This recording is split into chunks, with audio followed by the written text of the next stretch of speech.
कहानी जयशंकर प्रसाद की।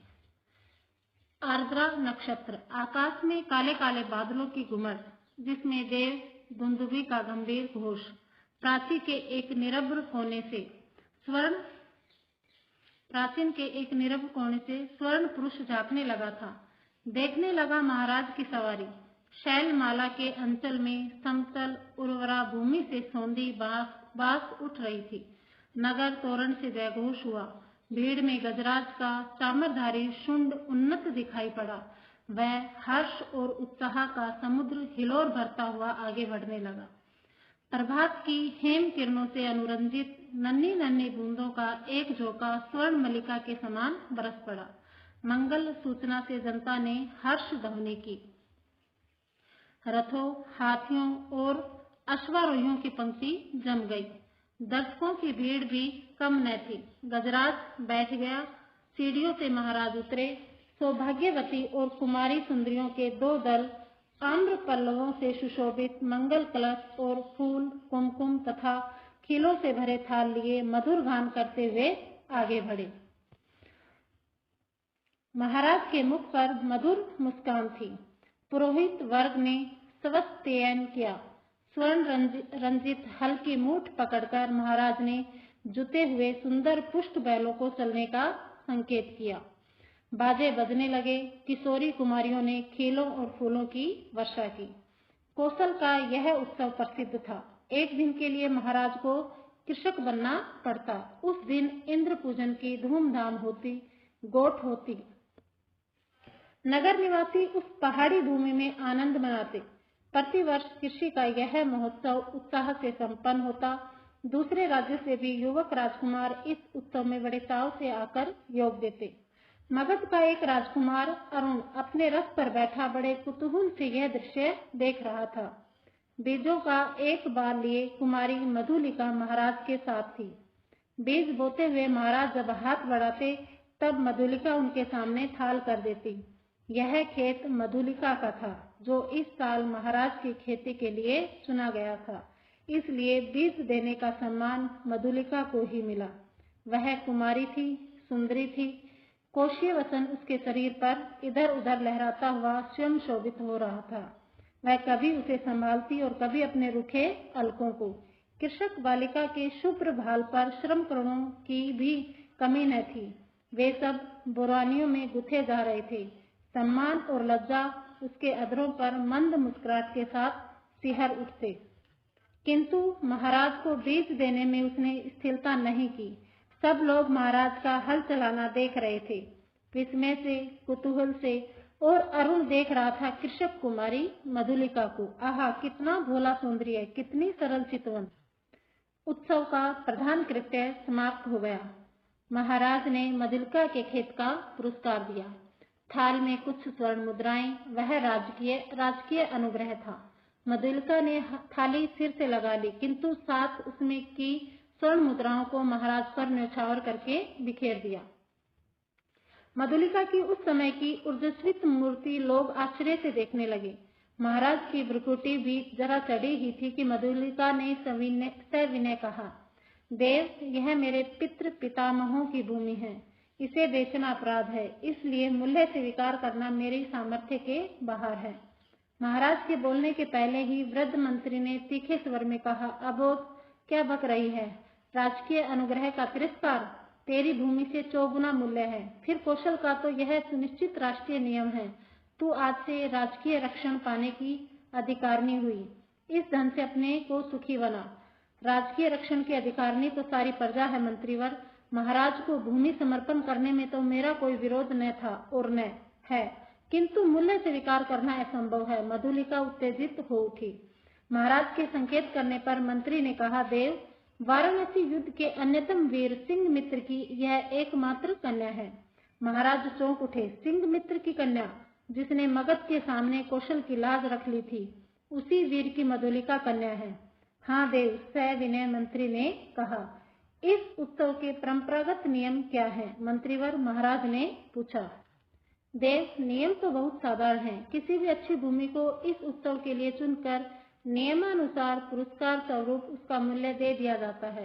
वह भी अत्यंत अनुग्रह पूर्वक, अर्थात भू संपत्ति का चौगुना मूल्य उसे मिलता है।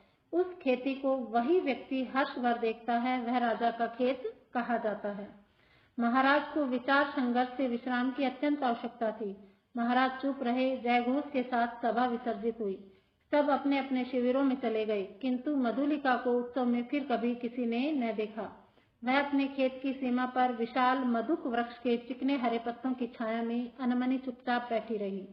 रात्रि का उत्सव अब विश्राम ले रहा था। राजकुमार अरुण उसमें सम्मिलित नहीं हुआ।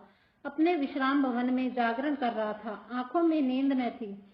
प्राची में जैसे गुलाली खिल रही थी, वह रंग उसकी आंखों में था। सामने देखा तो मुंडेर पर कपोती एक पैर पर खड़ी पंख फैलाए अंगड़ाई ले रही थी। अरुण उठ खड़ा हुआ। द्वार पर सुसज्जित अश्व था। वह देखते देखते नगर तोरण पर जा पहुंचा। रक्षक गण ऊँघ रहे थे। अश्व के पैरों के शब्द से चौंक उठे। युवक कुमार तीर सा निकल गया। सिंधु देश का तुरंग प्रभात के पवन से पुलकित हो रहा था। घूमता घूमता अरुण उसी मधुक वृक्ष के नीचे पहुंचा जहां मधुलिका अपने हाथ पर सिर धरे हुए खिन्न निद्रा का सुख ले रही थी। अरुण ने देखा, एक छिन्न माधवी लता वृक्ष की शाखा से च्युत होकर पड़ी है। सुमन, मुकुलित, भ्रमर निस्पंद थे। अरुण ने अपने अश्व को मौन रहने का संकेत किया उस सुषमा को देखने के लिए, परंतु कोकिल बोल उठा, जैसे उसने अरुण से प्रश्न किया हो। छी, कुमारी के सोए हुए सौंदर्य पर दृष्टिपात करने वाले दृष्ट तुम कौन हो? मधुलिका की आंखें खुल पड़ी। उसने देखा एक अपरिचित युवक। वह संकोच से उठ बैठी। भद्रे, तुम ही न कल के उत्सव की संचालिका रही हो। उत्सव? हाँ, उत्सव ही तो था। कल उस सम्मान। क्यों, आपको कल का सोपन सता रहा है? भद्र, क्या मुझे इस अवस्था में संतुष्ट न रहने देंगे? मेरा हृदय तुम्हारी उस छवि का भक्त बन गया है देवी। मेरे उस अभिनय का, मेरी विडंबना का। हाँ, मनुष्य कितना निर्दय है, अपरिचित। क्षमा करो, जाओ अपने मार्ग। सरलता की देवी, मैं मगध का राजकुमार तुम्हारे अनुग्रह का प्रार्थी हूँ। मेरे हृदय की भावना अवगुंठन में रहना नहीं जानती। उसे अपनी राजकुमार, मैं कृषक बालिका हूँ, आप नंद बिहारी और मैं पृथ्वी पर परिश्रम करके जीने वाली। आज मेरी स्नेह की भूमि पर से मेरा अधिकार छीन लिया गया है। मैं दुख से विकल हूँ, मेरा उपहास न करो। मैं कौशल नरेश से तुम्हारी भूमि तुम्हें दिलवा दूंगा। नहीं, वह कौशल का राष्ट्रीय नियम है। मैं उसे बदलना नहीं चाहती, चाहे उससे मुझे कितना ही दुख हो। तब तुम्हारा रहस्य क्या है? यह रहस्य मानव हृदय का है, मेरा नहीं। राजकुमार, नियमों से यदि मानव हृदय बाध्य होता तो आज मगध के राजकुमार का हृदय किसी राजकुमारी की ओर न खिंचकर एक कृषक बालिका का अपमान करने न आता। मधुलिका उठ खड़ी हुई। चोट खाकर राजकुमार लौट पड़ा। किशोर किरणों से उसका रतन किरीट चमक उठा। अश्व वेग से चला जा रहा था और मधुलिका निष्ठुर प्रहार करके क्या स्वयं आहत न हुई? उसके हृदय में टीस सी होने लगी। वह सजल नेत्रों से उड़ती हुई धूल देखने लगी। मधुलिका ने राजा का प्रतिपादन अनुग्रह नहीं लिया। वह दूसरे खेतों में काम करती और चौथे पहर रूखी सूखी खाकर पड़ रहती। मधुक वृक्ष के नीचे छोटी सी पर्ण कुटीर थी। सूखे डंठलों से उसकी दीवार बनी थी। मधुलिका का वही आश्रय था। कठोर परिश्रम से जो रूखा अन्न मिलता, वह उसकी सांसों को बढ़ाने के लिए पर्याप्त था। दुबली होने पर भी उसके अंग पर तपस्या की कांति थी। आसपास के कृषक उसका आदर करते। वह एक आदर्श बालिका थी। दिन, सप्ताह, महीने और वर्ष बीतने लगे। शीतकाल की रजनी, मेघों से भरा आकाश जिसमें बिजली की दौड़ धूप, मधुलिका का छाजन टपक रहा था। ओढ़ने की कमी थी। वह ठिठुर कर एक कोने में बैठी थी। मधुलिका अपने अभाव को आज बढ़ाकर सोच रही थी। जीवन से सामंजस्य बनाए रखने वाले उपकरण तो अपनी सीमा निर्धारित रखते हैं, परंतु उनकी आवश्यकता और कल्पना भावना के साथ बढ़ती घटती रहती है। आज बहुत दिनों पर उसे बीती हुई बात स्मरण हुई। 2 नहीं 3 वर्ष हुए होंगे। इसी मधु के नीचे प्रभात में अरुण राजकुमार ने कहा। वह अपने हृदय से पूछने लगी। उन चाटुकारी के शब्दों को सुनने के लिए उत्सुक थी। वह पूछने लगी, क्या कहा था? दुख दग्ध हृदय उन चौपन सी बातों को स्मरण रख सकता था, और स्मरण ही होता तो भी कष्टों को इस काली निशा में वह कहने का साहस करता। हाय रे विडंबना! आज मधुलिका उस बीते हुए क्षण को लौटा लेने के लिए विकल थी। दारिद्र्य की ठोकरों ने उसे व्यथित और अधीर कर दिया है। मगध की प्रासाद माला के वैभव का काल्पनिक चित्र उन सूखे डंठलों के रंध्रों से नभ में बिजली के आलोक में नाचता हुआ दिखाई देने लगा। खिलवाड़ी शिशु जैसे श्रावण की संध्या में जुगनू को पकड़ने के लिए हाथ लपकता है, वैसे ही मधुलिका मन ही मन कर रही थी। अभी वह निकल गया। वर्षा ने भीषण का रूप धारण किया। गड़गड़ाहट बढ़ने लगी। ओले पड़ने की संभावना थी। मधुलिका अपनी जर्जर झोपड़ी के लिए कांप उठी। सहसा बाहर कुछ शब्द हुआ। कौन है यहाँ? पथिक को आश्रय चाहिए। मधुलिका ने डंठलों का कपाट खोल दिया। बिजली चमक उठी। उसने देखा एक पुरुष घोड़े की डोर पकड़े खड़ा है। सहसा वह चिल्ला उठी, राजकुमार। मधुलिका, आश्चर्य से युवक ने कहा। एक क्षण के लिए सन्नाटा छा गया। मधुलिका अपनी कल्पना को सहसा प्रत्यक्ष देखकर चकित हो गई। इतने दिनों के बाद आज फिर? अरुण ने कहा, कितना समझाया मैंने, परंतु मधुलिका अपनी दयनीय अवस्था पर संकेत करने देना नहीं चाहती थी। उसने कहा, और आज आपकी यह क्या दशा है? सिर झुकाकर अरुण ने कहा, मैं मगध का विद्रोही निर्वासित कौशल में जीविका खोजने आया हूँ। मधुलिका उस अंधकार में हंस पड़ी। मगध का विद्रोही राजकुमार का स्वागत करें एक अनाथनी कृषक बालिका, यह भी एक विडंबना है। तो भी मैं स्वागत के लिए प्रस्तुत हूँ। शीतकाल की निस्तब्ध रजनी, कोहरे से धुली हुई चांदनी, हाड़ कपा देने वाला समीर, तो भी अरुण और मधुलिका दोनों पहाड़ी गहवर के द्वार पर वट वृक्ष के नीचे बैठे हुए बातें कर रहे हैं। मधुलिका की वाणी में उत्साह था, किंतु अरुण जैसे अत्यंत सावधान होकर बोलता। मधुलिका ने पूछा, जब तुम इतनी विपन्न अवस्था में हो तो फिर इतने सैनिकों को साथ रखने की क्या आवश्यकता है? मधुलिका, बाहुबल ही तो वीरों की आजीविका है। ये मेरे जीवन मरण के साथी हैं। भला मैं इन्हें कैसे छोड़ देता? और करता ही क्या? क्यों, हम लोग परिश्रम से कमाते और खाते।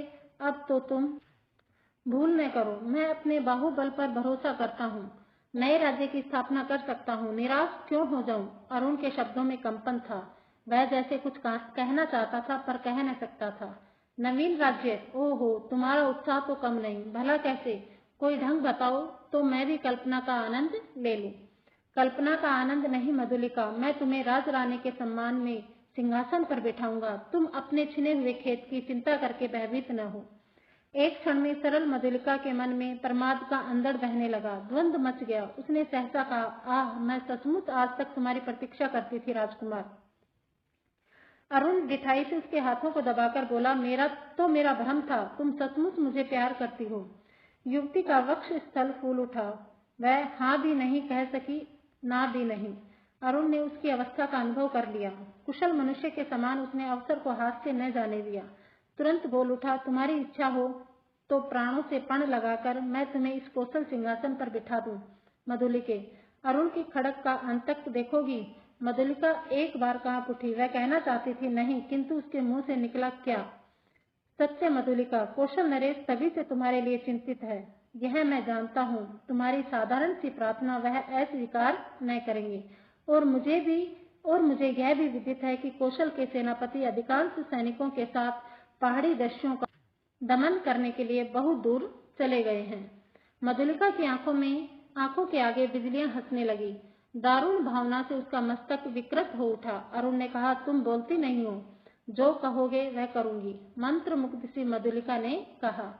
स्वर्ण मंच पर कौशल नरेश अर्ध निद्रित अवस्था में आंखें मुकलित किए हैं। एक चाम धारणी युवती पीछे खड़ी अपनी कलाई बड़ी कुशलता से घुमा रही है। चामर के शुभ्र आंदोलन से उस प्रकोष्ठ में धीरे धीरे संचालित हो रहे हैं। तांबुल वाहिनी प्रतिमा के समान दूर खड़ी है। प्रतिहारी ने आकर कहा, जय हो देव, एक स्त्री कुछ प्रार्थना लेकर आई है। आंख खोलते हुए महाराज ने कहा, स्त्री प्रार्थना करने आई? आने दो। प्रतिहारी के साथ मधुलिका आई। उसने प्रणाम किया। महाराज ने स्थिर दृष्टि से उसकी ओर देखा और कहा, तुम्हें कहीं देखा है। 3 बरस हुए देव, मेरी भूमि खेती के लिए ली गई थी। ओह, तो तुमने इतने दिन कष्ट में बिताए, आज उसका मूल्य मांगने आई हो क्यों? अच्छा, तुम्हें मिलेगा। प्रतिहारी, नहीं महाराज, मुझे मूल्य नहीं चाहिए। मूर्ख, फिर क्या चाहिए? उतनी ही भूमि, दुर्ग के दक्षिणी नाले के समीप की जंगली भूमि, वही मैं अपनी खेती करूंगी। मुझे एक सहायक मिल गया है, वह मनुष्यों से मेरी सहायता करेगा। भूमि को समतल भी बनाना होगा। महाराज ने कहा, कृषक बालिके, वह बड़ी उबड़ खाबड़ भूमि है, इस पर वह दुर्ग के समीप एक सैनिक महत्व रखती है, तो फिर निराश लौट जाऊं। सिंह मित्र की कन्या, मैं क्या करूं, तुम्हारी यह प्रार्थना। देव, जैसी आज्ञा हो। जाओ, तुम श्रमजीवियों को उसमें लगाओ, मैं अमात्य को आज्ञा पत्र देने का आदेश करता हूँ। जय हो देव कहकर प्रणाम करती हुई मधुलिका राज मंदिर के बाहर है। दुर्ग के दक्षिण भयावने नाले के तट पर घना जंगल है। आज मनुष्यों के पद संचार से शून्यता भंग हो रही थी। अरुण के छिपे वे मनुष्य स्वतंत्रता से इधर उधर घूमते थे। झाड़ियों को काटकर पथ बन रहा था। नगर दूर था, फिर उधर यूं ही कोई नहीं आता था। फिर अब तो महाराज की आज्ञा से वहां मधुलिका का अच्छा सा खेत बन रहा था। तब इधर की किसको चिंता होती। एक घने कुंज में अरुण और मधुलिका एक दूसरे को हर्षित नेत्रों से देख रहे थे। संध्या हो चली थी। उस निविड़ वन में उन नवागत मनुष्यों को देखकर पक्षीगण अपने नीड को लौटते हुए अधिक कोलाहल कर रहे थे। प्रसन्नता से अरुण की आंखें चमक उठी। सूर्य की अंतिम किरण झुरमुट में घुसकर मधुलिका के कपोलों से खेलने लगी। अरुण ने कहा, 4 प्रहर और विश्वास करो, प्रभात में ही इस जीर्ण कलेवर कौशल राष्ट्र की राजधानी श्रावस्ती में तुम्हारा अभिषेक होगा और मगध से निर्वासित मैं एक स्वतंत्र राष्ट्र का अधिपति बनूंगा। मधुलिके, भयानक अरुण, तुम्हारा साहस देखकर मैं चकित हो रही हूँ। केवल 100 सैनिकों से तुम रात के तीसरे प्रहर मेरी विजय यात्रा होगी। तो तुमको इस विजय पर विश्वास है? अवश्य, तुम अपनी झोपड़ी में यह रात बिताओ। प्रभात से तो राज मंदिर ही तुम्हारा लीला निकेतन बने। मधुलिका प्रसन्न थी, किंतु अरुण के लिए उसकी कल्याण कामना सशंक थी। वह कभी कभी उद्विग्न सी होकर बालकों के समान प्रश्न कर बैठती। अरुण उसका समाधान कर देता। सहसा कोई संकेत पाकर उसने कहा, अच्छा, अंधकार अधिक हो गया, अभी तुम्हें दूर जाना है और मुझे भी प्राणपण से इस अभियान के प्रारंभिक कार्यों को अर्धरात्रि तक पूरा कर लेना चाहिए। तब रात्रि भर के लिए विदा। मधुलिके। मधुलिका उठ खड़ी हुई। कंटीली झाड़ियों से उलझती हुई क्रम से बढ़ने वाले अंधकार में वह झोपड़ी की ओर चली। पथ अंधकारमय था और मधुलिका का हृदय भी निविड़तम से गिरा था। उसका मन सहसा विचलित हो उठा। मधुरता नष्ट हो गई। जितनी सुख कल्पना थी वह जैसे अंधकार में विलीन होने लगी। वह भयभीत थी। पहला भय उसे अरुण के लिए उत्पन्न हुआ। यदि वह सफल न हुआ तो फिर सहसा सोचने लगी, वह क्यों सफल हो? श्रावस्ती दुर्ग एक विदेशी के अधिकार में क्यों चला जाए? मगध का चीर शत्रु, ओ उसकी विजय! कौशल नरेश ने क्या कहा था? सिंह मित्र की कन्या, सिंह मित्र कौशल का रक्षक वीर, उसी की कन्या आज क्या करने जा रही है? नहीं नहीं, मधुलिका, मधुलिका, जैसे उसके पिता उस अंधकार में पुकार रहे थे। वह पगली की तरह चिल्ला उठी, रास्ता भूल गई। रात एक पहर बीत चली, पर मधुलिका अपनी झोपड़ी तक न पहुंची। वह उधेड़ धुन में विक्षिप्त सी चली जा रही थी। उसकी आंखों के सामने कभी सिंह मित्र और कभी अरुण की मूर्ति अंधकार में चित्रित होती जाती। उसे सामने आलोक दिखाई पड़ा। वह बीच पथ में खड़ी हो गई। प्राय 100 उल्काधारी अश्वारोही चले आ रहे थे और आगे आगे एक वीर अधेड़ सैनिक था। उसके बाएं हाथ में अश्व की वल्गा और दाहिने हाथ में नगन खड़ग। अत्यंत धीरता से वह टुकड़ी अपने पथ पर चल रही थी, परंतु मधुलिका बीच पथ से हिली नहीं। प्रमुख सैनिक पास आ गया, पर मधुलिका अब भी नहीं हटी। सैनिक ने अश्व रोककर कहा, कौन? कोई उत्तर नहीं मिला। तब तक दूसरे अश्वारोही ने सड़क पर कहा, तू कौन है स्त्री? कौशल के सेनापति को उत्तर शीघ्र दे। रमणी जैसे विकारग्रस्त स्वर में चिल्ला उठी, बांध लो मुझे, बांध लो, मेरी हत्या करो, मैंने अपराध ही ऐसा किया है। सेनापति हंस पड़े, बोले, पगली है? पगली नहीं, यदि वही होती तो इतनी विचार वेदना क्यों होती? सेनापति, मुझे बांध लो, राजा के पास ले चलो। क्या है? स्पष्ट कह। श्रावस्ती का दुर्ग एक प्रहर में दस्युओं के हस्तगत हो जाएगा। दक्षिणी नाले के पार उनका आक्रमण होगा। सेनापति चौंक उठे। उन्होंने आश्चर्य से पूछा, तू क्या कह रही है? मैं सत्य कह रही हूँ, शीघ्रता करो। सेनापति ने 80 सैनिकों को नाले की ओर धीरे धीरे बढ़ने की आज्ञा दी और स्वयं 20 अश्वारोहियों के साथ दुर्ग की ओर बढ़े। मधुलिका एक अश्वारोही के साथ बांध दी गई। श्रावस्ती का दुर्ग कौशल राष्ट्र का केंद्र इस रात्रि में अपने विगत वैभव का स्वप्न देख रहा था। भिन्न राजवंशों ने उसके प्रांतों पर अधिकार जमा लिया है। अब वह केवल कई गांवों का अधिपति है, फिर भी उसके साथ कौशल के अतीत की स्वर्ण गाथाएं लिपटी हैं। वही लोगों की ईर्ष्या का कारण है। जब थोड़े से अश्वारोही बड़े वेग से आते हुए दुर्ग द्वार पर रुके, तब दुर्ग के प्रहरी चौंक उठे। उल्का के आलोक में उन्होंने सेनापति को पहचाना। द्वार खुला, सेनापति घोड़े की पीठ से उतरे। उन्होंने कहा, अग्निसेन, दुर्ग में कितने सैनिक होंगे? सेनापति की जय हो। 200। उन्हें शीघ्र ही एकत्र करो, परंतु बिना किसी शब्द के। 100 को लेकर तुम शीघ्र ही चुपचाप दुर्ग के दक्षिण की ओर चलो, आलोक और शब्द न हो। सेनापति ने मधुलिका की ओर देखा, वह खोल दी गई। उसे अपने पीछे आने का संकेत कर सेनापति राज मंदिर की ओर बढ़े। प्रतिहारी ने सेनापति को देखते ही महाराज को सावधान किया। वह अपनी सुख निद्रा के लिए प्रस्तुत हो रहे थे, किंतु सेनापति और साथ में मधुलिका को देखते ही चंचल उठे। सेनापति ने कहा, जय हो देव, इस स्त्री के कारण मुझे इस समय उपस्थित होना पड़ा है। महाराज ने स्थिर नेत्रों से देखकर कहा, सिंह मित्र की कन्या, फिर यहाँ क्यों? क्या तुम्हारा क्षेत्र नहीं बन रहा है? कोई वादा? सेनापति, मैंने दुर्ग के दक्षिणी नाले के समीप की भूमि इसे दी है। क्या उसी संबंध में तुम कहना चाहती हो? देव, किसी गुप्त शत्रु ने उसी ओर से आज की रात में दुर्ग पर अधिकार कर लेने का प्रबंध किया है, और इसी स्त्री ने मुझे पथ में यह संदेश दिया है। राजा ने मधुलिका की ओर देखा, वह कांप उठी। गिरना और लज्जा से वह गड़ी जा रही थी। राजा ने पूछा, मधुलिका, यह सत्य है? हाँ देव। राजा ने सेनापति से कहा, सैनिकों को एकत्र करके तुम चलो, मैं अभी आता हूँ। सेनापति के चले जाने पर राजा ने कहा, सिंह मित्र की कन्या, तुमने एक बार फिर कौशल का उपकार किया है। यह सूचना देकर तुमने पुरस्कार का काम किया है। अच्छा, तुम यहीं ठहरो, पहले उन आतताइयों का प्रबंध कर लो। अपने साहसिक अभियान में अरुण बंदी हुआ और दुर्ग उल्का के आलोक में अतिरंजित हो गया। भीड़ ने जयघोष किया, सबके मन में उल्लास था। श्रावस्ती दुर्ग आज एक दस्यु के हाथ में जाने से बचा था। आबाल वृद्ध नारी आनंद से उन्मुख हो उठे। उषा के आलोक में सभा मंडप दर्शकों से भर गया। बंदी अरुण को देखते ही जनता ने रोष से हुंकार करते हुए कहा, वध करो। राजा ने सबसे सहमत होकर आज्ञा दी। प्राणदंड। मधुलिका बुलाई गई। वह पगली से आकर खड़ी हो गई। कौशल नरेश ने पूछा, मधुलिका, तुझे जो पुरस्कार लेना हो मांग। वह चुप रही। राजा ने कहा, मेरी निज की जितनी खेती है मैं सब तुझे देता हूँ। मधुलिका ने एक बार बंदी अरुण की ओर देखा। उसने कहा, मुझे कुछ न चाहिए। अरुण हंस पड़ा। राजा ने कहा, नहीं, मैं तुझे अवश्य दूंगा, मांग ले, तो मुझे भी प्राण दंड मिले। कहती हुई वह बंदी अरुण के पास जा खड़ी हुई।